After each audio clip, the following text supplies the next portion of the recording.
সভাই সমিতিয়ে জনপ্ৰতিনিধিৰ এটা সংলাপ উন্নয়ন হৈছে ৰাজ্যৰ কিন্তু এই দৃশ্যই ক'ব কিমান উন্নয়ন ৰাজ্যৰ কিমান উন্নয়ন স্বাস্থ্য বিভাগৰ প্ৰথমে চাওক এই দৃশ্য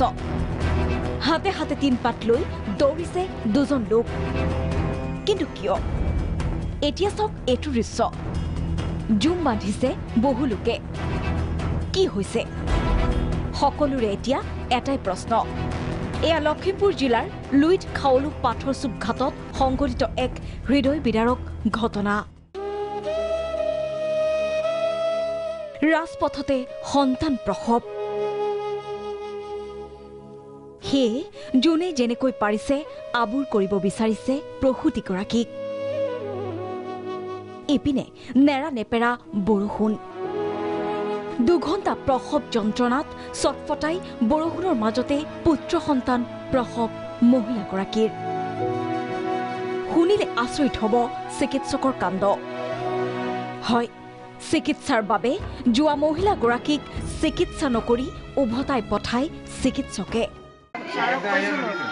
ৰাতিৰ পৰা পেটৰ বিষ হৈছিলে বই পৰা নাছিলে ছাৰে কৈছে সময় হোৱা নাই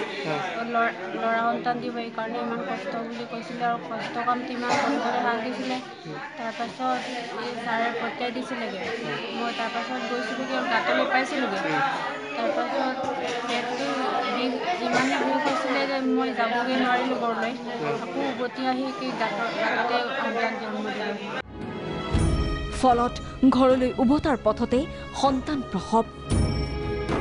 এনেবোৰ ঘটনা যেন এতিয়া নিত্য নৈমিত্তিক ঘটনাতহে পৰিণত হৈছে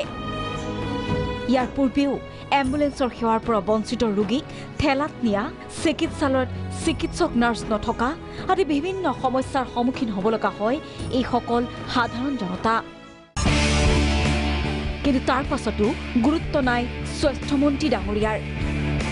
গুৰুত্ব নাই স্থানীয় বিধায়কৰ এতিয়া আপুনিয়ে ভাবক এয়াই ৰাজ্যৰ স্বাস্থ্য খণ্ডৰ উন্নয়ন নেকি মাজুলীৰ পৰা জ্যোতিষ কুমাৰ তামুলী প্ৰাগ নিউজ